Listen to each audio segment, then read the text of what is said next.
Satu saat Nabi kedatangan tamu, maka dia nanya kepada keluarga beliau, istri-istri beliau, siapa di antaranya yang memiliki sesuatu untuk dihidangkan kepada tamunya Nabi.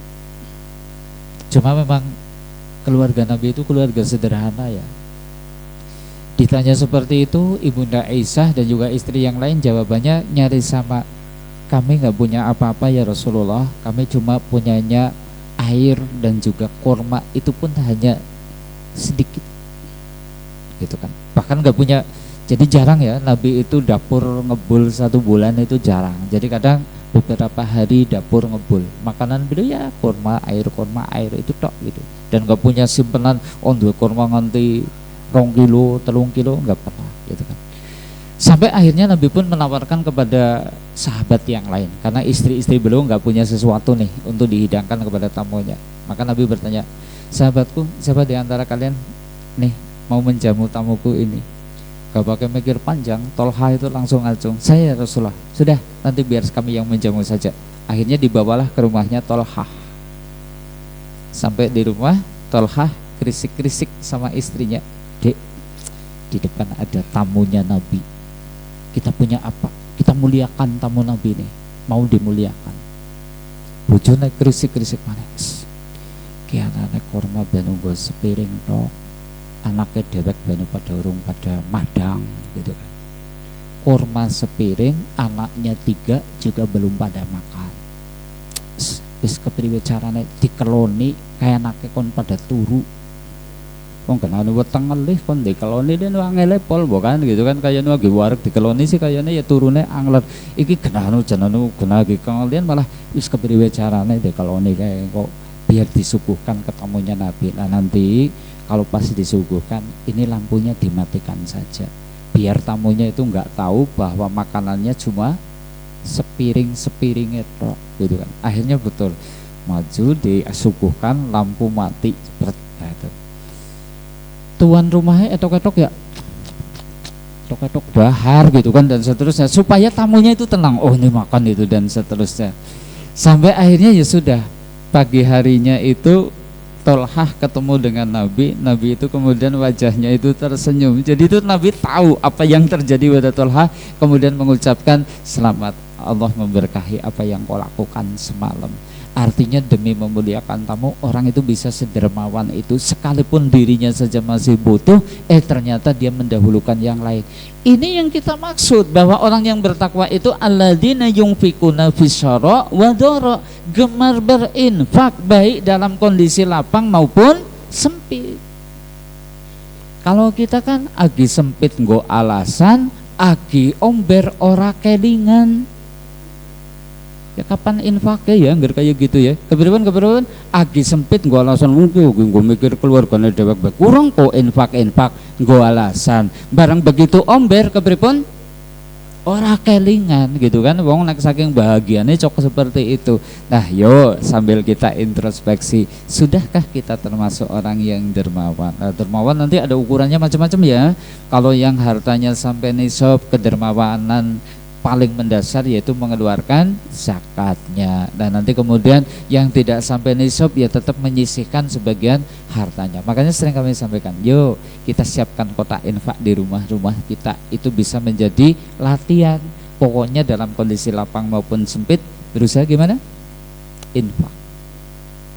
Ya rezekinya lagi sempit 1.000, 2.000. Barang madan omber tambahi. Oh omber banget tambahi, supaya apa yang dijanjikan Nabi kita dapatkan. Kata Nabi kan gitu, sampai beliau itu bersumpah, salasun uksimu alaihina, ada 3 perkara nih yang aku bersumpah tentangnya. Apa? Mana kosot malun min sodakoh, harta tidak akan berkurang dengan sodakoh. Ini ciri orang yang bertakwa yang pertama, dermawan.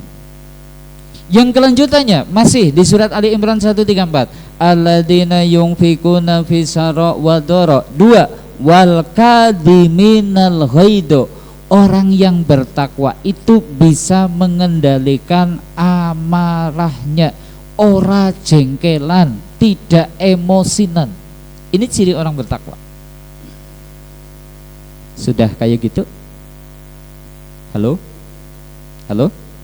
Wis ora gampang jengkelan bar Ramadan apa malah tambah karo bojone tukaran terus, karo anake padu terus gitu dan ora karo anake, ora karo bojone, malah karo tanggane, jejer rumahnya dan seterusnya. Oh, kayaknya kok Ramadan tidak berbekas. Mestinya kalau puasa kita sukses, satu tadi dermawan, dua ini bisa mengendalikan amarah. Ini tanda orang yang bertakwa. Makanya kan ada jaminan ya,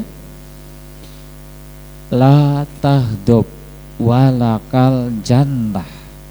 Putu-putune jenengan mesti hafal hadis ini. Gimana artinya? Janganlah kamu marah, maka bagimu surga.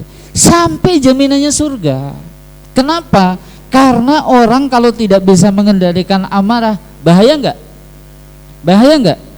Bahaya.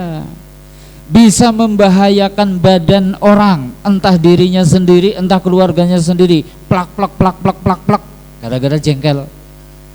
Barang plak plak plak plak, anaknya bedem mlebu rumah sakit, sing bayar siapa? Sing bayari siapa?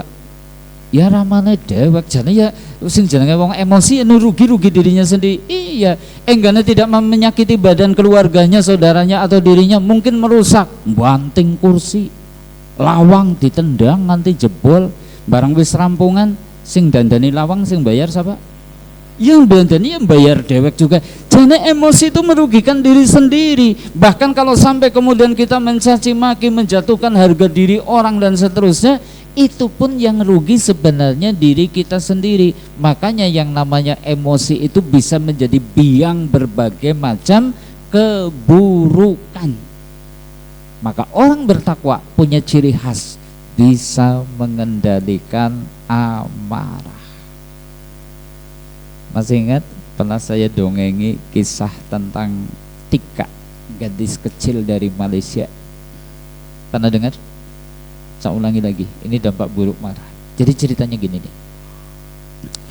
Tika seorang gadis kecil, usia 4 tahun, 5 tahun. Lagi seneng-senengnya coret-coret, nulis, karena diajarin di PAUD-nya itu kan coret-coret, nulis dan seterusnya. Saking senangnya gambar, nulis, nggak cuma di kertas, tembok rumahnya juga penuh dengan coretan. Nah, suatu saat ini bapaknya baru saja pulang beli mobil baru, Proton Saga, mobil khas Malaysia. Hasil nabung jerih payah banting tulang bertahun-tahun, akhirnya bisa beli mobil baru. Nah, suatu saat nih, karena belum dipakai mobilnya, ditinggal kerja, Tika ini nyoret-nyoret sesuatu, tapi tembok tadi udah penuh. Yang tersisa mobil. Cuma nyari spidol nggak ada, adanya itu paku.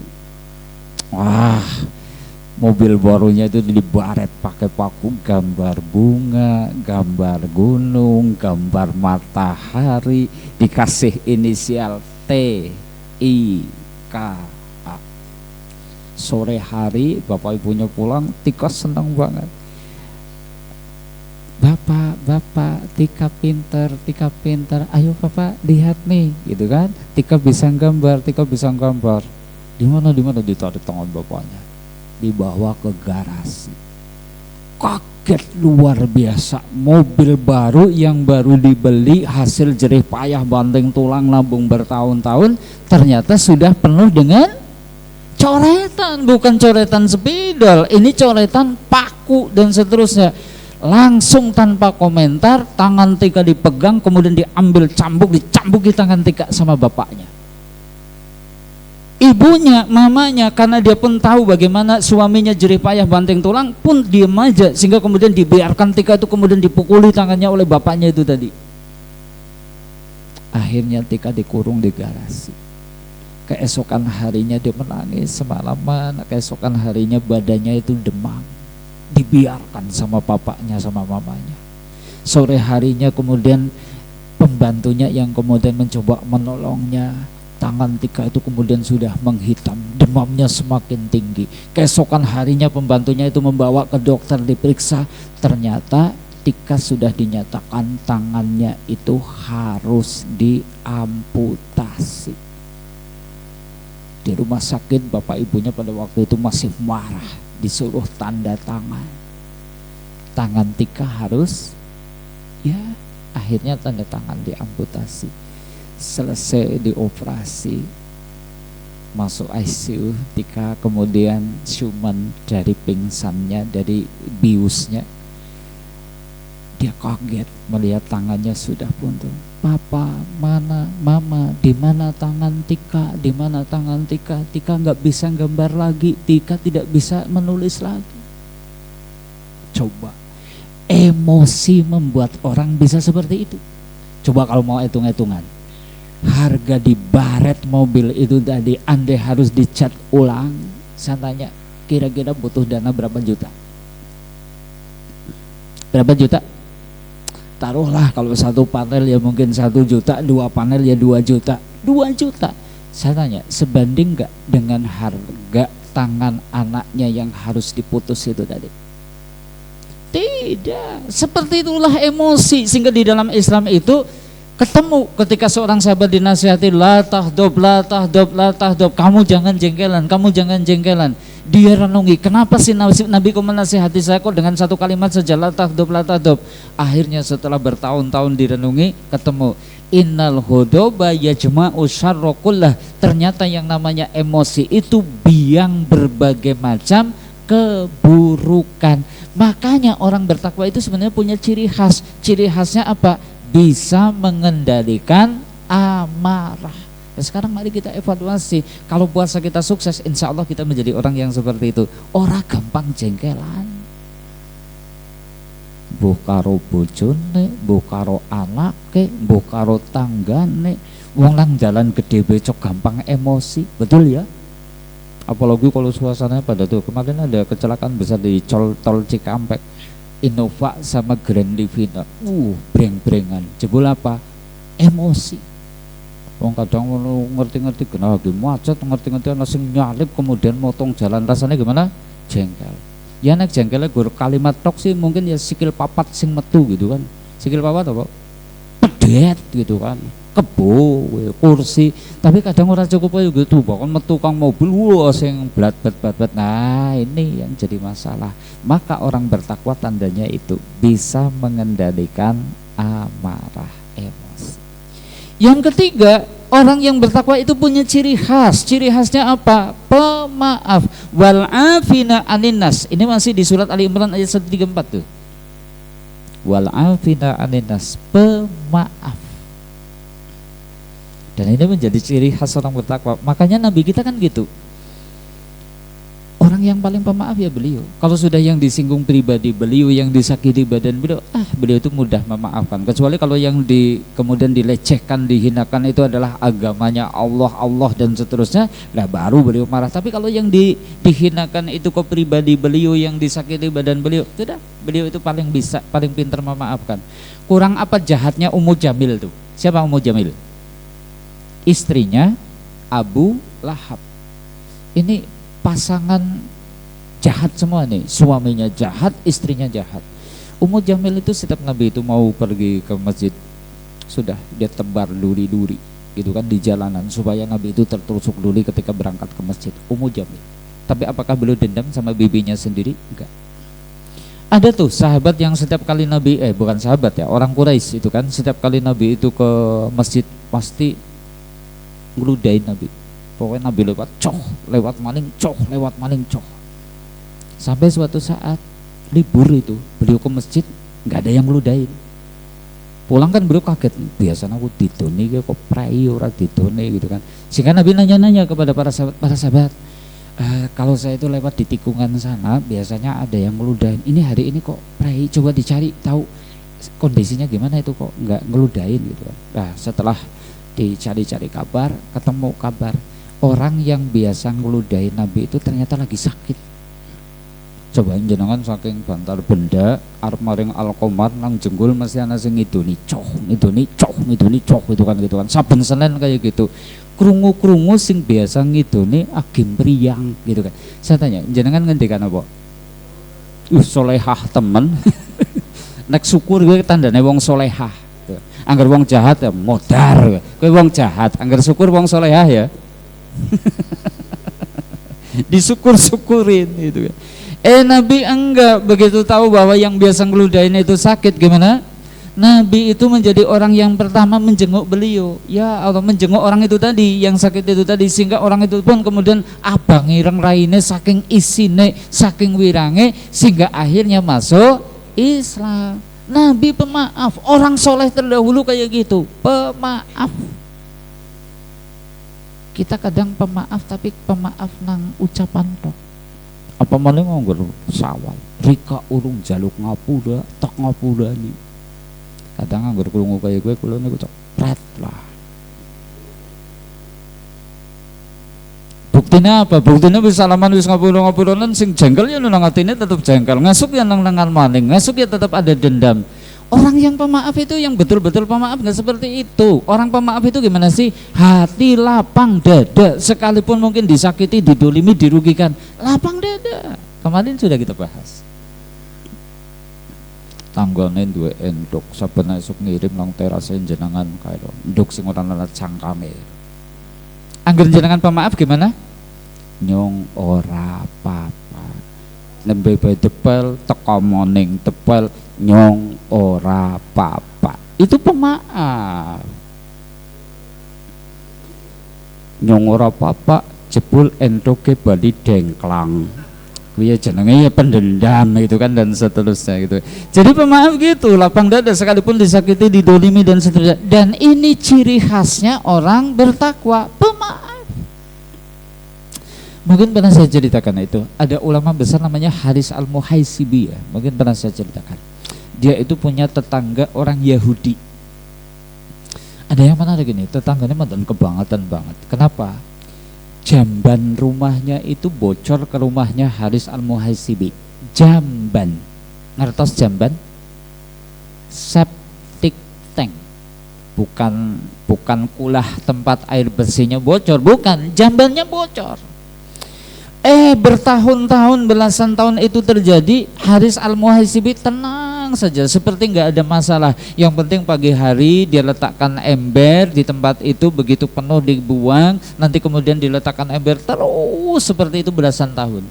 Sampai akhirnya ketika Haris Al-Muhaisibi itu sudah sepuh, nanti mungkin dia kayaknya sudah dekat dengan ajalnya, beliau khawatir jangan-jangan nanti yang menggantikan tinggal di rumahnya itu tidak akan selembut itu terhadap tetangganya. Maka tetangganya dipanggil, Tuan, yuk ke rumah saya. Begitu masuk ke rumahnya Haris Al-Muhaisibi, orang Yahudi itu langsung tutupin. Jere ulama jorok banget, umai mambune pol-polan gitu. Wong Yahudine ngalok-ngalok gitu. Diajak masuk lagi, meruhana ember, kayaknya ini sumber bau ada. Ih jorok banget, kamar ada ember kayak gitu. Baru kemudian diceritain, Tuan mohon maaf, sebenarnya Anda mungkin pengganti yang nanti akan tinggal di rumah ini tidak akan bicara kasar kepada Anda. Saya tidak akan cerita. Begini, jamban rumah Anda itu sebenarnya sudah belasan tahun itu bocor ke kamar saya. Ya Allah, belasan tahun itu. Ya, dia cuma sabar aja, diletakkan ember, penuh dibuang, besoknya lagi seperti itu. Tapi saya khawatir nanti yang menggantikan tinggal di rumah ini berlaku kasar kepada Anda, sehingga hari ini kami tunjukkan itu kepada Anda.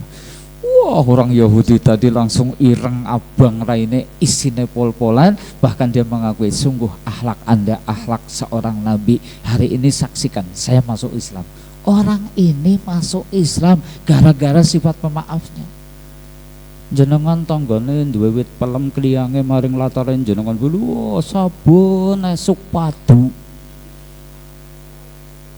Wit pelem runtahe sabun esuk maring ngene nyong. Ana woe tau weweh bura gitu. Padu terus kayak gitu ya. Kalau yang pemaaf enggak ya sudah nyong ora apa-apa. Tanggane badan jaluk ngapura yu ngapura banget ya kawit filme kayaknya kok sering ngruntai umahe jenengan anggar woh nyong ora tau aweh nyong jaluk ngapura ya wis tenang bae ora apa-apa jenengan nandur maning wit sing luwih gedhe runtai lebok nang ngene nyong kabeh sisan ya ora apa-apa. Kowe jenenge ya udah pemaaf, kowe jenenge emosi nih. Kowe jenenge blondroken lah gitu kan. Nah, pemaaf itu tadi lapang dada. Nah, ini ciri orang bertakwa. Orang yang bertakwa juga gimana? Satu, hayinin, layinin, sahlin, qaribun minan nas. Akhlaknya itu bagus. Ini tadi surat Ali Imran 134. Kalau ini hadis ya. Yang sering kami sampaikan, ada orang yang dijamin tidak akan disentuh api neraka. Siapa sih? Hayinin, layinin, sahlin, qaribun minan nas. Hayinin itu rendah hati, tawadu, adab asor, lembah malah. Yuk jadi orang yang adab asor. Hayinin. Layinin itu apa? Ramah, tutur katanya santun dan juga lembut. Ini namanya apa? Layinin. Sahlin, suka memudahkan orang lain. Orang ngel-ngel wong liya, mbuh tangga, mbuh dulur, mbuh sapa, bahkan kita itu sukanya memudahkan urusan orang lain. Nah, syukur ini qaribun minan nas. Ora pilih-pilih aku kok kon gaul karo kae gengsi teman ya kan wong orang duwe nyong wong sugih dan seterusnya. Orang yang bertakwa itu dekat dengan manusia lain. Ini diantara ciri orang yang bertakwa. Artinya ketika puasa kita sukses sebenarnya mestinya ada perubahan nih, perubahan dalam karakter kita. Kita yang pelit jadi dermawan, yang tadi mungkin gampang jengkelan jadi tidak gampang jengkelan. Bahkan mungkin kita disakiti, didolimi, dikecewakan, dirugikan orang pun kita bisa berlapang dada untuk memaafkan. Bahkan kita senantiasa menghiasi diri dengan akhlak yang mulia, hayinin, layinin, sahlin, qaribun minan nas. Maka jika puasa kita sukses pasti akan merubah karakter ulat yang ada di dalam diri kita menjadi karakter kupu-kupu. Nah, silahkan ini dimuhasabahi. Sudahkah ada peningkatan kualitas karakter dalam diri kita di bulan Syawal ini? Inilah yang mari kita jadi permenungan bersama. Nggak usah mengukur orang lain ya. Oke ya. Jadi ini bukan untuk mendukung kayak wong berarti gagal kayak puasane wingi surunge Ramadan pelit siking malah ngungkuli pelite. Ora usah nilai-nilai wong liya. Menilai siapa? Diri kita sendiri. Kita sudah jadi dermawan belum? Kita sudah bisa mengendalikan emosi belum? Kita betul-betul bisa memaafkan kesalahan orang lain belum? Termasuk tadi ya di dalam perangai kita, apakah kita sudah rendah hati? Apakah kita itu sudah ramah? Apakah kita itu sudah tadi qaribun memudahkan orang lain? Atau juga tadi sudah dekat dengan manusia secara umum. Kalau sudah, selamat, berarti ada kabar gembira. Puasa kita insya Allah puasa yang sukses, yang akan berlimpah pahala. Ini aja Bapak Ibu kaum muslimin radhiyallahu masih dalam suasana Syawal, sehingga kaji kita belum melanjutkan ya materi kita. Insya Allah nanti kita akan lanjutin lagi sebelum Ramadan, kita membahas tamasya ke surga. Nah, kita akan lanjutkan seperti apa surga itu ya, nanti supaya menjadi motivasi penyemangat bagi kita semua. Ini saja dulu Bapak Ibu kaum muslimin radhiyallahu gunging papunten batur kawula boten pranani penggalih, mugi-mugi kula panjenengan ingkang kersa tindak ngaos wonten sonten menika sing rezekine seret ya Allah berilah kelapangan kepadanya, yang badannya lagi sakit ya Allah berikan kesembuhan kepadanya, yang rumah tangganya belum tentrem semoga pulang ngaji nanti rumah tangganya sakinah mawadah warahmah, dan semoga anak keturunan kita menjadi keturunan yang diberkahi oleh Allah, soleh dan solehah.